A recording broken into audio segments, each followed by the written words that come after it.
नमस्कार, मैं हूं मृत्युंजय कुमार झा और बुलेटिन की शुरुआत करते हैं एक बेहद अहम खबर के साथ। एक ताजा खबर जो आज आई है।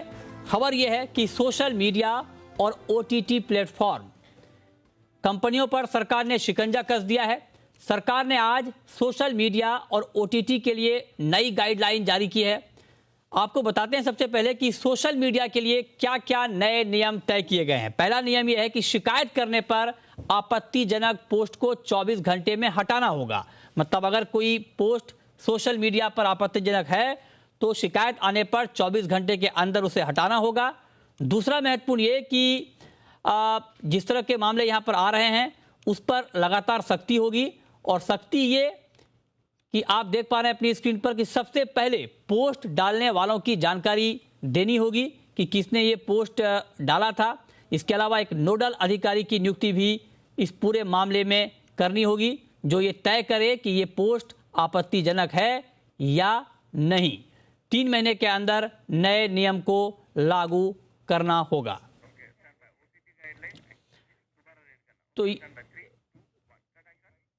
तो ये तो बात हो गई सोशल मीडिया के नए नियम की।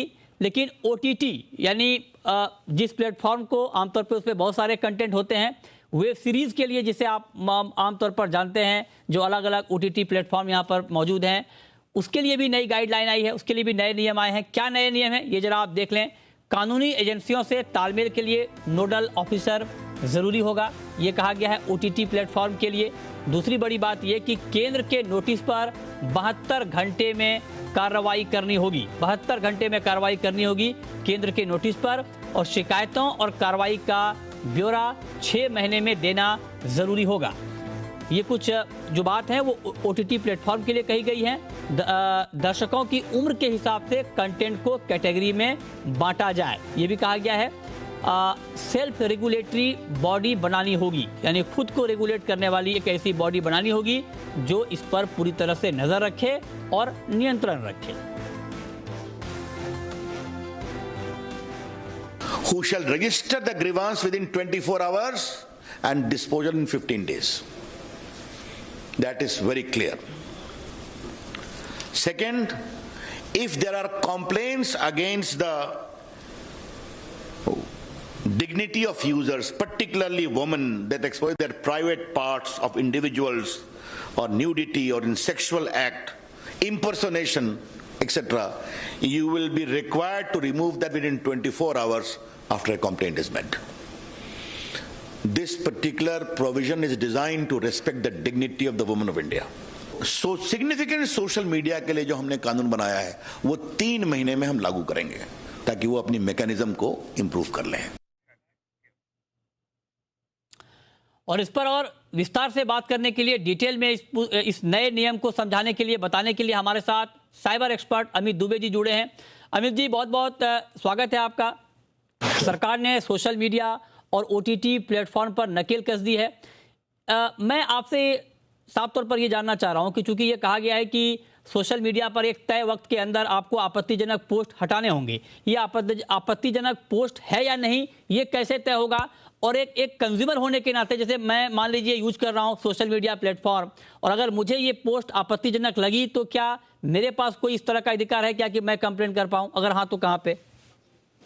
देखिए, ये अभी भी कंप्लेंट आती हैं और लगातार बहुत ज्यादा नंबर्स पर आती हैं इस तरह की कंप्लेंट। लेकिन जब रिक्वेस्ट पुलिस के थ्रू जाती है या यूजर के थ्रू जाती है तो ये रिमूव नहीं होती या बहुत समय लेती हैं। और उस जो दौरान जो होता है, जो सफर करता है वो एंड यूजर सफर करता है, क्योंकि आमतौर पर ये टीनेजर्स हैं, औरतें हैं, बच्चियां हैं। इस तरह के केसेस इतने ज्यादा बढ़े लगातार कि दबाव पड़ा था सरकार पर कि इस तरह की गाइडलाइन लाई जाए कि सोशल मीडिया से ये कंटेंट जल्दी से जल्दी हटे ताकि इसका प्रोलिफरेशन रुक सके, ज्यादा फैले ना, वरना ये इतनी जगह फैल जाता है कि फिर हर जगह से हटाना बहुत मुश्किल हो जाता है। तो मेरे ख्याल से ये एक क्रेडिबिलिटी लाएगा इंटरमीडियरीज के एग्जीक्यूशन में, क्योंकि हमेशा से 2 चीजें हैं जो हम इस तरह के सोशल मीडिया प्लेटफॉर्म पर डाउट करते हैं। एक, न्यूज की ऑथेंटिसिटी, क्योंकि फेक न्यूज प्रोलिफरेशन प्लेटफॉर्म बन गया है सोशल मीडिया। उसमें अधिकतर लोग कुछ भी डाल देते हैं, उसकी कोई गारंटी नहीं है, किसने डाली ये पता नहीं होता, कौन सोर्स है ये पता नहीं कर पाते हैं। तो मेरे ख्याल से उन्हीं सजेशंस के तहत ये पूरी गाइडलाइन बनाई गई है कि जैसी अब इन्होंने कहा है कि आप मुझे बताइए कि किसने डाला था, कब डाला था, तो अब ओनस क्लियर हो जाएगा। अब इंटरमीडियरीज पर ओनस नहीं है, अब उस सोर्स पर है। यदि सोर्स के बारे में बता देते हैं तो उस पर एक्शन होगा, पुलिस एक्शन भी होगा और कार्रवाई होगी, जो अभी नहीं होती है। नहीं अमित जी, तो इस सर जी हाँ, जी हाँ। एक चीज आप बताएं कि जो नए नियम तय किए गए हैं सोशल मीडिया के लिए, ओटीटी के लिए, क्या ये सरकार के लिए इतना आसान होगा कि इसे ठीक तरीके से फॉलो कराया जाए, रेगुलेट किया जाए? उसमें क्या चुनौती आ सकती है इसको पूरी तरह से इंप्लीमेंट करने में, लागू करने में क्या दिक्कत आ सकती है?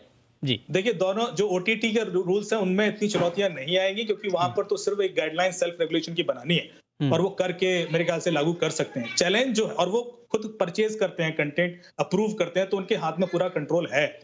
इंटरमीडियरीज के हाथ में बहुत सारा कंट्रोल होता नहीं है और नंबर्स भी बहुत ज्यादा होते हैं। मतलब आप देखिए कि टेराबाइट्स में डेटा पर आवर वहां अपलोड हो रहा है और मिलियंस ऑफ या बिलियंस ऑफ लोग कर रहे हैं वर्ल्ड वाइड। ऐसे में बिना किसी प्रॉपर एआई बेस्ड टूल के वो आइडेंटिफाई करना, कोई मैनुअली बैठ के तो देख नहीं रहा है कंटेंट, कोई ना कहीं से कोई अब्यूजिव कंप्लेन आनी चाहिए, उसके बेस पर डिसीजंस होते हैं आज की डेट में भी। तो मेरे ख्याल से उसको इंप्लीमेंट करने में बहुत चैलेंज आएगा, जो इंटरमीडियरीज के लिए है, जो सोशल मीडिया चैनल्स के लिए है। अच्छा। खासतौर से जो मैसेजिंग ऐप है वो उनके यहाँ, क्योंकि प्राइवेसी पॉलिसीज भी इतनी स्ट्रांग है कि बहुत ज्यादा इन्फॉर्मेशन तो उनके पास वैसे भी कैप्चर नहीं करते हैं वो। तो इस तरह की कोई भी चीज इंप्लीमेंट करने के लिए, कि व्हाट्सएप पे कोई चीज वायरल हो रही है और मैं पता करना है किसने किया था, तो उसके लिए व्हाट्सएप को थोड़ा सा टेक्निकल चैलेंजेस लाने पड़ेंगे, वो चीजें सोर्स रखनी पड़ेंगी, हैश वैल्यूज रिकॉर्ड रखनी पड़ेंगी और किसने स्टार्ट किया था उसके बारे में जानकारी रखनी पड़ेगी। मेरे ख्याल से ये एक दबाव पड़ेगा जो 3 महीने में ये कर पाएंगे नहीं कर पाएंगे, मुझे डाउट है। मुझे लगता है कि वो कुछ काउंटर रिक्वेस्ट करके टाइम मांगेंगे या फिर मना करेंगे कि संभव नहीं है, क्योंकि कई सारी जगहों पर क्या ये because of their data privacy guidelines ये पॉसिबल होगा या नहीं होगा, ये देखना पड़ेगा। तो मेरे ख्याल से टेक्निकली इतना स्ट्रेट फॉरवर्ड नहीं है। कई सारे प्लेटफॉर्म के लिए है, क्योंकि वो ऑलरेडी बहुत सारा डेटा आपसे सोर्स करते हैं, आपके बारे में सब कुछ पता होता है। तो इससे फेसबुक है, इंस्टाग्राम है, इनके लिए ये करना बहुत चैलेंजिंग नहीं है, ये ऑलरेडी करते भी हैं। अभी भी टेक डाउन रिक्वेस्ट जाती हैं तो रिमूव होते हैं, टाइमली नहीं होते। टाइमली इसलिए नहीं होते क्योंकि कोई रेगुलेशन नहीं है, कोई गाइडलाइन नहीं है, कोई एसएलए डिफाइंड नहीं है कि आप 24 घंटे के अंदर कीजिए, 3 दिन के अंदर कीजिए, 6 महीने नहीं होते। बड़ी बड़ी वीआईपीज और जो पॉलिटिशियन उनकी भी रिक्वेस्ट जाती है, वो भी कई बार टाइम देते हैं। तो मेरे ख्याल से ये गाइडलाइन लानी बहुत जरूरी थी और उससे बड़ा फर्क पड़ेगा।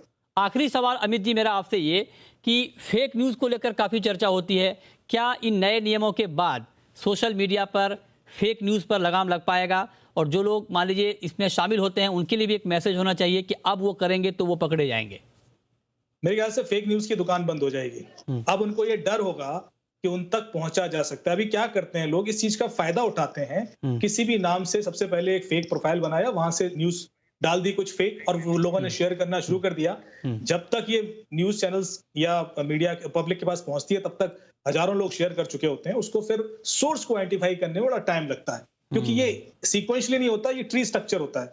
तो वो ट्री के नोड तक पहुंचने में बहुत वक्त लगता है, क्योंकि इसमें करोड़ों लोग इन्वॉल्व हो जाते हैं।